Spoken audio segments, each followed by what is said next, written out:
നമസ്കാരം, ഞാൻ Sandra, consultant psychologist of mind and behaviour centre. നമ്മൾ ഇന്ന് സംസാരിക്കാൻ പോകുന്ന വിഷയം കൾച്ചർ ബൗണ്ട് സിൻഡ്രോമിനെ കുറിച്ചിട്ടാണ്. ഇത് ബേസിക്കലി ചില പ്രത്യേക സമൂഹത്തിലോ അല്ലെങ്കിൽ സംസ്കാരത്തിലോ മാത്രം തിരിച്ചറിയാവുന്ന ഒരു മാനസിക രോഗമായിട്ടാണ് ഇതിനെ നമ്മൾ പറയുന്നത്.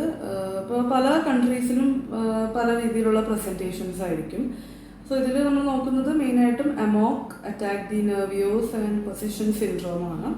അമോക് എന്ന് പറയുമ്പോൾ അതൊരു മലേഷ്യൻ ഇൻഡോനേഷ്യൻ ഒറിജിനാണ് വരുന്നത്, which has a dissociative episode accompanied by stress, ഒരു ദേഷ്യം, ഒരു ലോസ് ഓഫ് സെൽഫ് എസ്റ്റീം.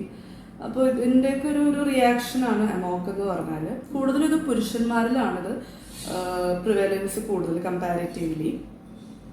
അപ്പോൾ ഇവിടെ ഒരു പീരീഡ് ഓഫ് ബ്രൂഡിങ് ഉണ്ടാവും, അതായത് ഒരു ഇമോഷണൽ വിത്ഡ്രോവൽ ഉണ്ടാവും.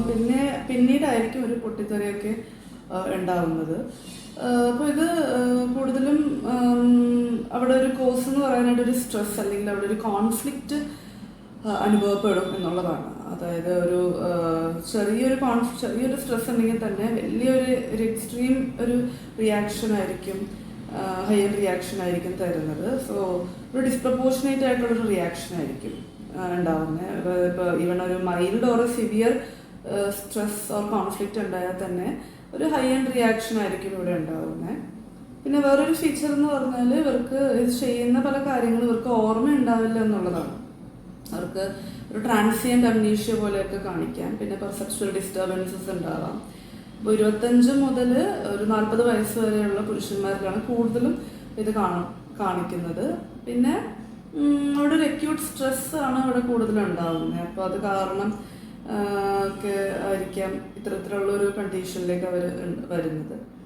പിന്നെ പറയുന്നത് attack the nervios. Attack the നെർവിയോസിൽ അൺകൺട്രോളബിൾ ആയിട്ടുള്ള കരച്ചിലുണ്ടാവും, അതുപോലെ തന്നെ സ്ക്രീമിങ്, അലർച്ച. പിന്നെ എന്ന് പറയാനായിട്ട് അവിടെ ഒരു സീഷേഴ്സ് കാണിക്കാം. പിന്നെ വെർബൽ ആൻഡ് ഫിസിക്കൽ അഗ്രഷൻ, ഒരു അഗ്രസീവ് ബിഹേവിയർ ഒക്കെ കാണിക്കാം. അപ്പോൾ ഇവിടെ ഒരു ഇമോഷണൽ ആൻഡ് ബിഹേവിയറൽ ചേഞ്ചസ് അല്ലെങ്കിൽ ബിഹേവിയറൽ ഇഷ്യൂസും കാണിക്കുന്നുണ്ട് എന്നുള്ളതാണ്. അപ്പോൾ ഇതിൻ്റെ ഒരു ഫീച്ചർ എന്ന് പറയാനാണെങ്കിൽ സെൻസ് ഓഫ് ഒരു ലോസ് ഓഫ് കൺട്രോൾ, അവരുടെ കൺട്രോളിൽ നിൽക്കാത്ത രീതിയിലുള്ള emotional as well as behavioural expressions ഉണ്ടാവും. ഹാമിങ് towards themselves and towards others, self ഹാമിങ്. അതുപോലെ തന്നെ ഇവിടെ ഒരു ആക്ഷൻ ഡയമെൻഷൻ ഉണ്ടാവും, അതായത് പല ഗെസ്റ്റേഴ്സ് കാണിക്കാം. ഇപ്പോൾ ആംഗ്യം, കൈകൾ കൊണ്ടിട്ട്, പിന്നെ പല പിച്ചും പെയ്യും പറയുന്ന തുടങ്ങിയ രീതിയിലുള്ളൊരു ആക്ഷൻ എക്സ്പ്രഷൻ ഉണ്ടാവും. അപ്പോൾ ഇത് കൂടുതലൊരു മറൈറ്റൽ ഡിസ്കോർഡ് അല്ലെങ്കിൽ ഒരു സോഷ്യൽ ഇമോഷണൽ കോൺഫ്ലിക്റ്റ് ഒക്കെ ഉണ്ടാകുമ്പോഴാണ്, ഇത്തരത്തിലുള്ള സ്ട്രെസ്സർ ഉണ്ടാകുമ്പോഴാണ് ഇത് കാണിക്കുന്നത്. കൂടുതലും ഫീമെയിൽസിലാണ് ഇത് കാണുന്നത്. പിന്നെ വരുന്നത് പൊസിഷൻ സിൻഡ്രോം അല്ലെങ്കിൽ ട്രാൻസ്പൊസിഷൻ സിൻഡ്രോം എന്ന് പറയും. ഇപ്പോൾ പൊസിഷൻ സിൻഡ്രോമും ട്രാൻസ്പൊസിഷൻ സിൻഡ്രോമും രണ്ടും ഡിഫറൻസ് ഉണ്ട്. പൊസിഷൻ സിൻഡ്രോമിൽ ഒരു സ്പിരിച്വൽ ബിലീഫ്, അതായത് keeping out of the cultural background, ഇപ്പോൾ കൾച്ചറൽ ബേസിസ് ആയിരിക്കില്ല, ഒരു സോഷ്യൽ എക്കോളജിക്കൽ ഇൻഫ്ലുവൻസ് ആയിരിക്കും അവിടെ ഉണ്ടാകുന്നത്. വേറെ ട്രാൻസ്പൊസിഷൻ സിൻഡ്രോമിൽ ഒരു behavioural issues like behavioural abnormality, behavioural identity abnormalities ഒക്കെ കാണിക്കാം. സ്പിരിറ്റ് ഇൻഡ്യൂസ്ഡ് ആണ്. അപ്പോൾ അത് കൂടുതലും നമ്മളുടെ ഏഷ്യൻ കൺട്രീസ് ലൈക്ക് ഇന്ത്യ അല്ലെങ്കിൽ ശ്രീലങ്കയിലൊക്കെയാണ് കൂടുതലും കാണുന്നത്. നമ്മൾ ഈ ബാധ കയറി എന്നൊക്കെ പറയുന്നത് കൂടുതലൊരു സൈക്കോളജിക്കൽ ഇംപ്രിൻറ്റ് അവിടെ ഉണ്ടാവും, ഒരു ഇമോഷണൽ അല്ലെങ്കിൽ ഒരു സൈക്കോളജിക്കൽ ഡിസ്ട്രെസ് അവിടെ ഉണ്ടാവും. അത് കൂടുതലും ഫീമെയിൽസിലാണ് ഇത് കമ്പാരിറ്റീവ്ലി പ്രിവലൻ്റ് ആയിട്ട് കാണുന്നത്, സ്ത്രീകളിലാണ്.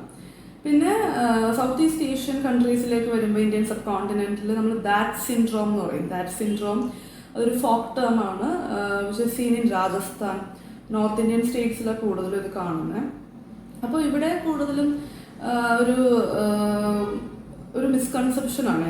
The person believes that the semen is passing through urine pass ചെയ്യുന്നതിൻ്റെ കൂടെ തന്നെ സീമനും പോകുന്നുണ്ട്, പുരുഷ ബീജം നമ്മൾ യൂറിൻ പാസ് ചെയ്യുന്നതിൻ്റെ കൂടെ അതിലൂടെ പോകുന്നുണ്ടെന്നുള്ളൊരു മിസ്കൺസെപ്ഷൻ. അപ്പോൾ ഇത് കൂടുതലും അതിൻ്റെ കാരണം എന്ന് പറയുമ്പോൾ ഒരു പ്രിമച്വർ ഇജാക്കുലേഷൻ അല്ലെങ്കിൽ ഇമ്പോർട്ടൻസി ഒക്കെ ഭയക്കുന്നത് കൊണ്ടിട്ട് ഉണ്ടാവാം. അതുപോലെ തന്നെ ലോ സോഷ്യൽ എക്കണോമിക് ക്ലാസ്സിൽ നിന്നും വരുന്ന വ്യക്തികൾ അല്ലെങ്കിൽ ജസ്റ്റ് മാരീഡ് ആയിട്ടുള്ളവരിൽ ഇതിനെക്കുറിച്ച് ഇൻഫോർമേഷൻ വളരെ കുറവാണ് അവർക്ക് ഉള്ളതെന്നെങ്കിൽ ഒരു ലാക്ക് ഓഫ് അവയർനെസ് ഒക്കെയാണ് ഇതിൻ്റെ പ്രശ്നം ഒക്കെ വരുന്നത്. പിന്നെ ഷോർട്ടനിങ് ഓഫ് ജനൈറ്റൽസിൻ്റെ ഒരു പേടി, ഒരു ആങ്സൈറ്റി ഉണ്ടാവും. അതായത് അവരുടെ ജനറ്റൈൽസ്, ഇപ്പോൾ ലിംഗമാണെങ്കിൽ അതിൻ്റെ വലിപ്പം സൈസ് കുറയുന്നുണ്ടോ എന്നുള്ളൊരു ആങ്സൈറ്റി, ഒരു എക്സസീവ് ആങ്സൈറ്റി, ഒരു എക്സസീവ് ആയിട്ടുള്ള ഒരു ഹൈപ്പോകോൺട്രിയൽ കൺസേൺസ് ആണ് ഇതിൽ കൂടുതലും വരുന്നത്. വിത്ത് പാൽപിറ്റേഷൻ, ഡിസ്നിയ, ഇൻസോംനിയ, ഉറക്കക്കുറവൊക്കെ കാണിക്കാം. പിന്നെ ഇതിൽ ദാറ്റ് അലോൺ ഉണ്ട്, dhat with anxiety and depression, dhat with sexual dysfunction ഉണ്ട്. അപ്പോൾ ദാറ്റ് വിത്ത് സെക്ഷൽ ഡിസ്ഫങ്ഷനിലാണെങ്കിൽ എക്സസീവ് ആയിട്ടുള്ള guilt due to excess masturbation അതൊക്കെ കാണാം. സോ ഇതിൻ്റെ ഒരു മാനേജ്മെൻറ്റിലേക്ക് വരുമ്പോൾ we will be correcting such misconceptions through CBT. പിന്നെ റിയഷുറൻസ് കൊടുക്കും, സെക്ഷൽ അവെയർനെസ്, സെക്സ് എഡ്യൂക്കേഷൻ കൊടുക്കും, സ്ട്രെസ് റിലാക്സേഷൻ ടെക്നിക്സ് വിത്ത് ഫാർമക്കോതെറാപ്പിയൊക്കെ നമ്മൾ ഇതിൻ്റെ ഒരു മാനേജ്മെൻറ്റിലേക്ക് നമ്മൾ കൊടുക്കാറുണ്ട്. Then we have sir. Sir is ഒരു സ്പിരിച്വൽ പൊസഷനാണ്. അതായത് അത് കൂടുതലും ആഫ്രിക്കൻ, അതായത് ഇറാൻ, ഈജിപ്ത്, എത്യോപ്യ, സുഡാൻ ഒക്കെ അവിടെയൊക്കെയാണ് ഇത് കൂടുതലും ഇത് കാണപ്പെടുന്നത്. അപ്പോൾ ഇവിടെ കൂടുതലും കാണുന്നത് ലാഫിങ്, അതായത് ഭയങ്കരമായിട്ടുള്ള ചിരിക്കുന്ന, ഭിത്തിയിൽ പോയി തല ഇടിക്കുന്ന, ഹിറ്റിംഗ് ഓൺ ദ വാൾ, കരച്ചിലുണ്ടാവുന്നു, ഷൗട്ട് ചെയ്യുന്നു, പാട്ട് പാടുന്നു, അത്തരത്തിലുള്ള സഡൻ ആയിട്ടുള്ള മൂഡ് ചേഞ്ചസ്, സ്വിച്ചിങ് ഇതിൽ കാണപ്പെടുന്നുണ്ട് എന്നുള്ളതാണ്. അപ്പോൾ ഇതൊരു ഡെമോണിക് പൊസിഷൻ, സ്പിരിച്വൽ ആയിട്ടുള്ളതാണ് കാണുന്നത്. Then we have koro. Koro is ഒരു മലേഷ്യൻ ഒറിജിനാണ്. ഹെഡ് ഓഫ് ദ ടേർട്ടിൽ എന്നാണ് ഇതിനെ പറയുന്നത്. സോ ഇതിൽ ബേസിക്കലി വരുന്നത് ജനൈറ്റൽ റിട്രാക്ഷൻ സിൻഡ്രോം ആണ്. അതായത് പറയാനാണെങ്കിൽ ഇപ്പോൾ സ്ത്രീകൾക്കാണെങ്കിൽ നിപ്പിൾസ് അല്ലെങ്കിൽ വൾവ ഉള്ളിലേക്ക് വലിയുന്നു, അല്ലെങ്കിൽ പുരുഷന്മാരിലാണെങ്കിൽ ലിംഗം ഉള്ളിലേക്ക് വലിയുന്നു എന്നുള്ളൊരു മിസ്കൺസെപ്ഷൻ, ഒരു തോന്നലൊക്കെ ഉണ്ടാവും. അപ്പോൾ അത് കാരണം ഇവർ what they do is they use clips use ചെയ്യും, ക്ലാമ്പ് യൂസ് ചെയ്യും, ഹുക്ക് അല്ലെങ്കിൽ ടൈസ് ഒക്കെ യൂസ് ചെയ്ത് ഇവർ വലിച്ചു കെട്ടും. അപ്പോൾ ഇതൊരു മിസ്കൺസെപ്ഷൻ കാരണമാണ്. പക്ഷെ ഇത് പിന്നീട് ഓർഗണിന് വരെ ഡാമേജ് ചെയ്യും എന്നുള്ളതാണ് ഇതിൻ്റെ ഒരു റിസ്ക് എന്ന് പറഞ്ഞാൽ. Then we have brief psychotic disorder.